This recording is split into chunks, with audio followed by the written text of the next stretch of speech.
Hello साथियों, सभी को नमस्कार। आपका एक बार फिर स्वागत है नालंदा ऑनलाइन क्लासेस के यूट्यूब प्लेटफॉर्म पर।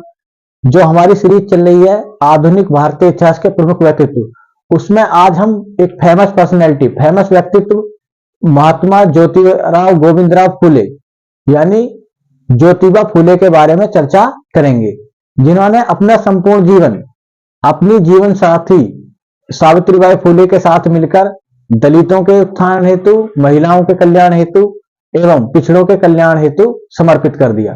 तो आइए स्टार्ट करते हैं आज की क्लास। तो टॉपिक लिखना आज का ज्योतिबा फुले। ज्योतिबा फुले, ज्योतिबा फुले। सबसे पहले देखो, ध्यान देना है जो इनका जन्म हुआ था। अगर हम इनके जन्म की बात करें तो 11 अप्रैल 1827 ईस्वी को पुणे यानी महाराष्ट्र राज्य में हुआ। तो उसके बाद ये देखो, इसमें याद रखना कि इनको भारतीय सामाजिक क्रांति का जनक बोला जाता है और डॉक्टर बाबा साहब भीमराव अम्बेडकर ने भी इनको अपना क्या माना, प्रेरणा स्रोत माना है। और महात्मा गांधी के बाद ये ऐसे व्यक्ति हैं जिनको भी किसकी उपाधि से सम्मानित करा गया, महात्मा की। इनको भी महात्मा। तो पूरा नाम लिखना। सबसे पहले लिखेंगे जन्म के बारे में इनके। तो जन्म कहां पर हुआ? जन्म 1827 ईस्वी। डेट सहित लिखना, कभी कभी पूछ ली जाती है जन्म की भी इनकी। तो 11 अप्रैल 1827 ईस्वी को कहां पर? पुणे यानी महाराष्ट्र राज्य में हुआ। महाराष्ट्र राज्य, पहला पॉइंट आप ये याद रखना। जो दूसरा पॉइंट याद रखेंगे, इनका पूरा नाम क्या था? पूरा नाम था महात्मा ज्योतिराव गोविंदराव फुले, जिनको शॉर्ट में हम क्या बोलते हैं, ज्योतिबा फुले। ज्योतिबा फुले। तो ये पूरा नाम भी आपको मालूम होना चाहिए। महात्मा इनकी क्या थी? उपाधि। तो इनको महात्मा ज्योतिबा फुले भी आप बोल सकते हो, या पूरा नाम बोले तो महात्मा ज्योतिराव गोविंदराव फुले। फुले जो शब्द आया, क्योंकि ये किस जाति से संबंधित थे? तो ये याद रखना, माली जाति से संबंधित थे। तो इनके परिवार वाले या इनके जो वंशज थे वो भी क्या कार्य करते थे? जो फूलों के हार से संबंधित कार्य हैं। तो वहीं से शब्द निकल कर आया फूले। ठीक है। तो माली जाति से संबंधित थे, जो उस समय निम्न जाति मानी जाती थी। क्या मानी जाती थी? निम्न जाति। तो इन्होंने जातिवाद का दंश झेला था। बताया जाता है कि एक बार ये अपने एक दोस्त की शादी में गए। उसके बाद जो जिसके दोस्त के शादी में गए थे, वहां पर जो इनके रिश्तेदार थे, उन्होंने इनकी कोई वैल्यू ज्यादा इनको दी नहीं, ना ही इनसे अच्छे तरीके से बातचीत करी। तो इसके बाद ये जातिवाद को समाप्त करने के कार्यों में लग गए। इन्होंने जातिवाद का विरोध करा, वर्ण व्यवस्था का विरोध करा। तो इसमें हम ऐसे ही क्रमवार जानेंगे इनके बारे में। तो पहला जन्म, दूसरा पॉइंट हमने जाना इनका पूरा नाम या उपाधि क्या थी, महात्मा। देखो, इनको भारत में भारतीय सामाजिक क्रांति का जनक भी कहा जाता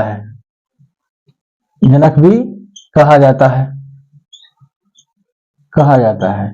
और डॉक्टर अंबेडकर ने भी ज्योतिबा फुले को क्या माना? अपना प्रेरणा स्रोत माना है। तो यही पॉइंट लिख लेना। डॉक्टर अंबेडकर जी ने भी ज्योतिबा फुले को अपना प्रेरणा स्रोत माना है। प्रेरणा स्रोत। माना। देखो, जिस वर्ष इनकी मृत्यु होगी 1890 में ज्योतिबा फूले की, उससे एक साल बाद 1891 में ही एक दूसरे महामानव डॉक्टर अंबेडकर जी का जन्म होगा।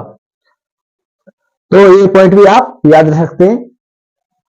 देखो, उसके बाद देखो, याद रखना, इन्होंने एक समाज की स्थापना की जिसका नाम था सत्यशोधक समाज। तो ये बहुत इंपॉर्टेंट क्वेश्चन है। 1883 ईस्वी में पुणे में, और पुणे कहां है? महाराष्ट्र में किसकी स्थापना की थी? सत्यशोधक समाज की।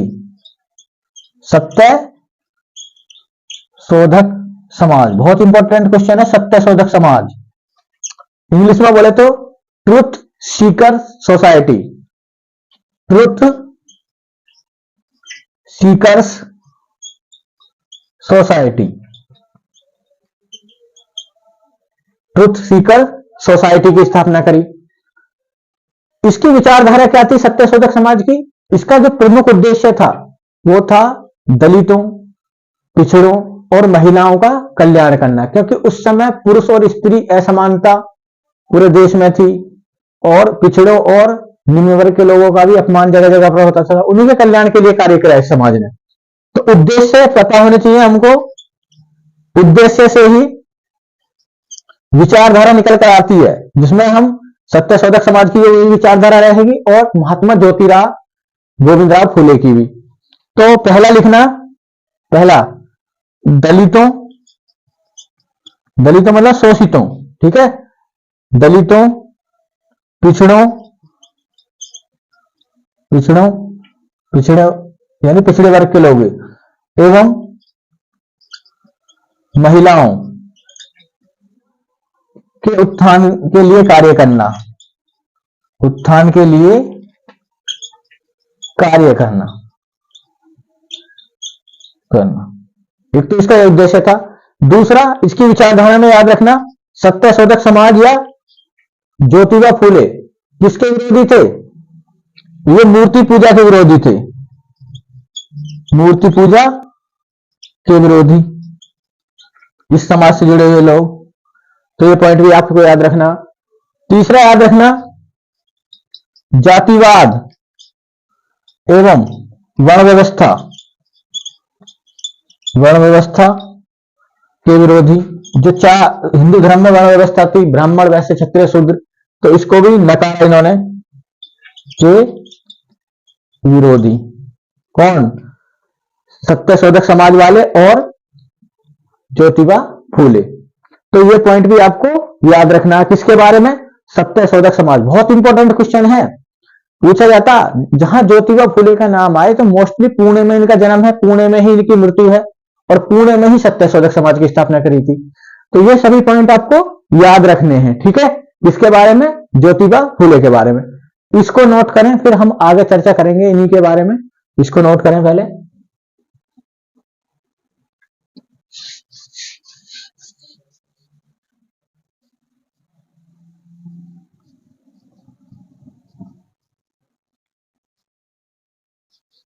देखो, इनकी जो पुस्तकें हैं, पुस्तक से सवाल आता है एग्जाम में, ज्योतिबा फूले की प्रसिद्ध पुस्तकों पर सवाल आता है और उसमें एक पुस्तक तो बहुत ही ज्यादा इंपॉर्टेंट है, गुलामगिरी।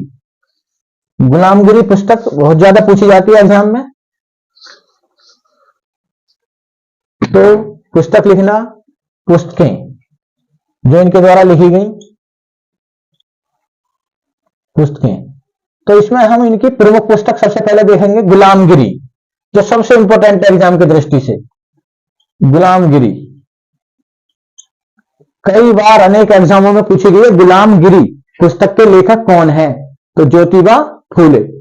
और इस पुस्तक में इन्होंने ब्राह्मणवाद की तीखी आलोचना करी है, घोर विरोध करा, ब्राह्मणवाद पर सीधा प्रहार करा, पाखंडवाद, जितना भी पाखंडवाद था, कर्मकांड, इन सभी का क्या करा? विरोध इस पुस्तक में। तो एक लाइन में अगर हम लिखना चाहें तो ब्राह्मणवाद, ब्राह्मणवाद की आलोचना करी है किस पुस्तक में? गुलामगिरी पुस्तक में। तो ये पुस्तक आपको याद रखना बहुत इंपॉर्टेंट है, गुलामगिरी। कई बार एग्जाम में आया, गुलामगिरी के लेखक तो ज्योतिबा फूले। दूसरी एक पुस्तक याद रखना इनके द्वारा लिखी गई है, सार्वजनिक सार्वजनिक सत्याग्रह, सत्याग्रह, सार्वजनिक सत्याग्रह। इस पुस्तक में इन्होंने समानता, इक्वलिटी पर जोर दिया है। ठीक है, तो समानता पर बल दिया, स्त्री पुरुष समानता या समाज के सभी वर्णों में समानता, इस पुस्तक में दिया। इन्होंने शिवाजी की जीवनी भी लिखी है, life of Shivaji, life of Shivaji, life of Shivaji. ठीक है, तो शिवाजी की जीवनी भी लिखी है इन्होंने। तो ये भी पॉइंट आप याद रखना, किसके बारे में, ये शिवाजी की जीवनी है, जो महाराज छत्रपति शिवाजी थे, जीवनी ज्योतिबा फूले ने। ठीक है, तो ये पॉइंट याद रखना। 3 पुस्तक याद रखनी है हमको, गुलामगिरी, सार्वजनिक सत्याग्रह और लाइफ ऑफ शिवाजी। एक इनके द्वारा पत्रिका भी थी जो प्रकाशित होती थी, हालांकि वो बंद हो गई थी। उसने सत्यशोधक समाज की विचारधारा को फैलाने में महत्वपूर्ण भूमिका निभाई थी। तो पत्रिका याद रखिए, दीनबंधु, इनके द्वारा जो प्रकाशित होती थी दीनबंधु पत्रिका। देखो, जो ज्योतिबा फूले थे उनका विवाह 1840 ईस्वी में सावित्रीबाई फूले से हुआ था। तो ये याद रखना, 1840 में किसका विवाह हुआ, ज्योतिबा फूले का विवाह किससे हुआ, सावित्रीबाई फूले से, सावित्रीबाई फूले।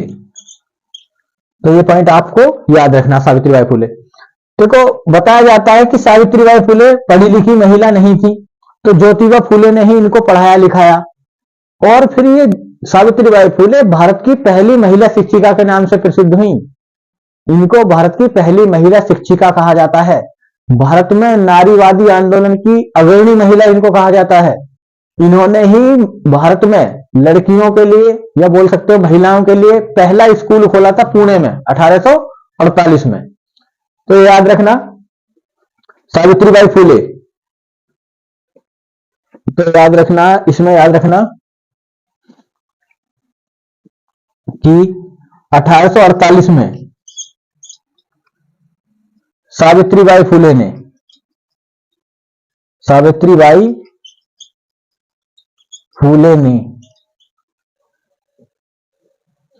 अपनी सहयोगी फातिमा शेख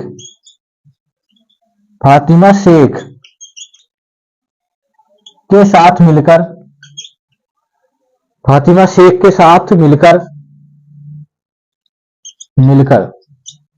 पुणे में क्या खोला था, लड़कियों या महिलाओं भी आ सकता है एग्जाम में, महिलाओं के लिए पहला स्कूल खोला था। पहला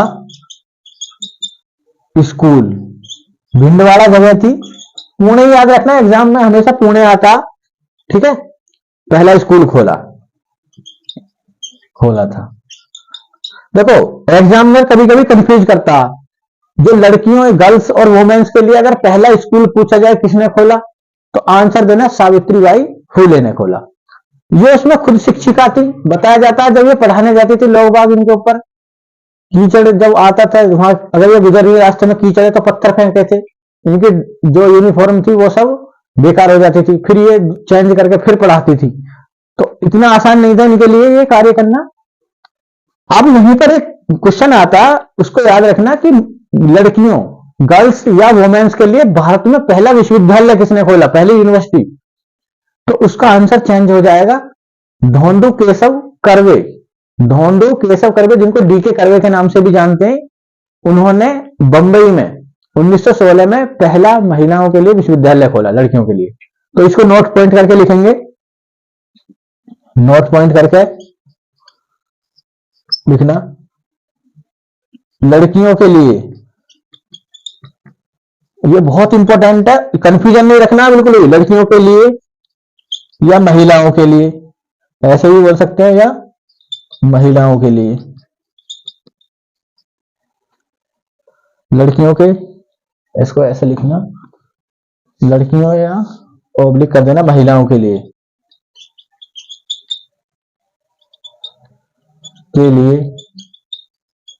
पहला विश्वविद्यालय, विश्वविद्यालय, पहला विश्वविद्यालय, पहला विश्वविद्यालय बंबई में, बंबई में 1916 में, कब? 1916 ईस्वी में डीके कर्वे ने खोला, डीके कर्वे, डीके कर्वे मतलब धोंदो केशव कर्वे। तो याद रखना, धोंदो केशव कर्वे, डीके कर्वे द्वारा पहला महिलाओं के लिए विश्वविद्यालय खोला गया, पहली यूनिवर्सिटी खोली गई मुंबई में। अगर वहां दिखाई ना दे तो इनका लिख लेना, यहां पर देख लेना डीके कर्वे, ठीक है। अगर बोर्ड में नीचे दिखाई नहीं दे तो यहां नोट कर लेना, धोंदो केशव कर्वे, ये भी एक सामाजिक कार्यकर्ता रहे। 1958 में भारत सरकार ने इनको भारत रत्न से भी सम्मानित करा है, ठीक है।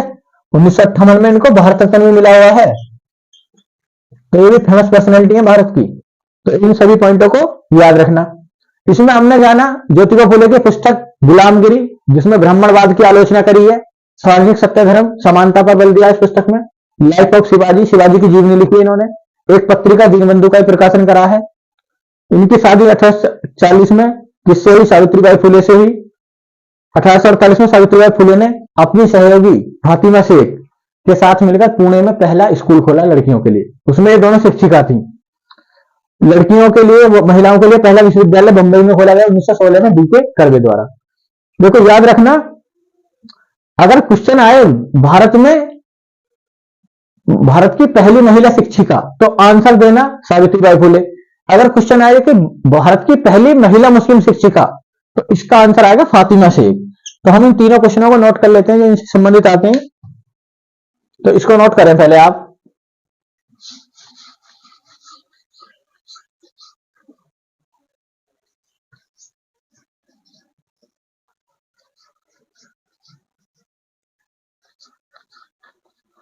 कॉन्सेप्ट एकदम एक साथ क्लियर होना चाहिए एकदम, कोई नहीं कि स्कूल और विश्वविद्यालय में कंफ्यूज हो, एग्जाम में गलत नहीं होना चाहिए सवाल। तो इसमें लिखना ज्योतिबा फुले, सॉरी सावित्रीबाई फुले, तो क्वेश्चन बनेंगे सावित्रीबाई फुले को, बाई फुले को भारत में नारीवादी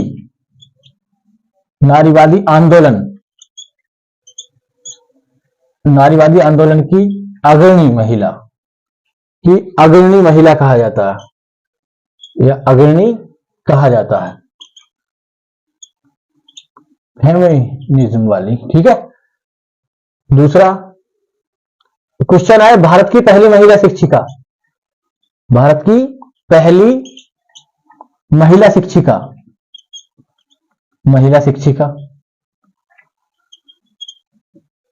आंसर क्या दोगे? इसका आंसर दोगे सावित्रीबाई फुले,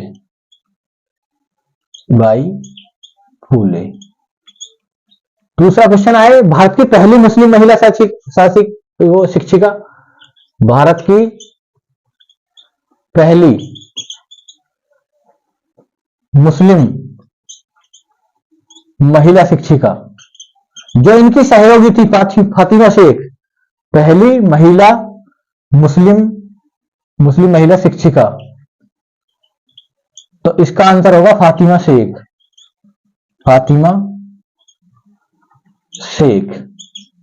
तो ये पॉइंट भी आपको याद रखना। नेक्स्ट जो पॉइंट आपको याद रखना है कि ज्योतिबा फुले की मृत्यु जब हुई थी, हमारा टॉपिक ज्योतिबा फुले चल रहा था, तो ज्योतिबा फुले की मृत्यु याद रख लेना 1890। अगले ही वर्ष डॉक्टर अम्बेडकर जी का जन्म होगा। ठीक है, तो 1890 कहां पर? पुणे में, महाराष्ट्र में। आपको कमेंट बॉक्स में एक सवाल का आंसर देना है कि सावित्रीबाई फुले की जयंती प्रतिवर्ष कौन सी तारीख को मनाते हैं। मैं क्लू दे देता हूं, जनवरी में पड़ती है वो तारीख। तो आप कमेंट बॉक्स में लिखना इसका आंसर कि सावित्रीबाई फुले के जयंती प्रतिवर्ष कौन सी तारीख को मनाई जाती है। तो ये टॉपिक था आज का हमारा, महात्मा ज्योतिबा फुले, जिन्होंने अपना संपूर्ण जीवन शोषितों, जिसमें दलित वर्ग और पिछड़े वर्ग या महिलाओं के उत्थान के लिए ही समर्पित कर दिया। इसीलिए डॉक्टर भीमराव अंबेडकर ने ही इनको अपना आदर्श माना, इनको अपना प्रेरणा स्रोत माना, और उन्होंने भी किसके? निम्न जातियों के कल्याण हेतु अनेक कार्य किए अपने जीवन में। तो इस टॉपिक को आप अच्छे से तैयार करना। बहुत छोटा टॉपिक है परंतु इंपॉर्टेंट है। ये पुस्तक ही इनकी कई बार पूछी गई है, गुलामगिरी के लेखक कौन है। मैं बार बार फिर बता रहा हूं आपको, गुलामगिरी बहुत इंपॉर्टेंट पुस्तक है, जिसमें ब्राह्मणवाद पर सीधा प्रहार करा है इन्होंने, ज्योतिबा फुले ने। और दूसरा याद रखना, सत्यशोधक समाज 1873 का, पुणे में ही है वो भी। भारत की पहली महिला शिक्षिका, ये भी एग्जाम में कई बार सवाल आया। पहला स्कूल किसने खोला कन्याओं के लिए या महिलाओं के लिए या लड़कियों के लिए? तो सावित्रीबाई फुले का नाम याद रखना। पहला विश्वविद्यालय वाला भी मैंने तुमको क्लियर कर दिया, डीके कर्वे ने खोला बंबई में 1916 में। तो ये सभी फैक्ट बहुत इंपॉर्टेंट है परीक्षा की दृष्टि से। आप जब इनको घटना चक्र में या अन्य किसी प्रैक्टिस सेट में देखोगे तो ये सारे क्वेश्चन दिखाई देंगे और बहुत इजी दिखाई देंगे। इसलिए टॉपिक को बहुत अच्छे से तैयार करें। आज की क्लास में इतना ही। सभी को बहुत बहुत धन्यवाद। Thank you.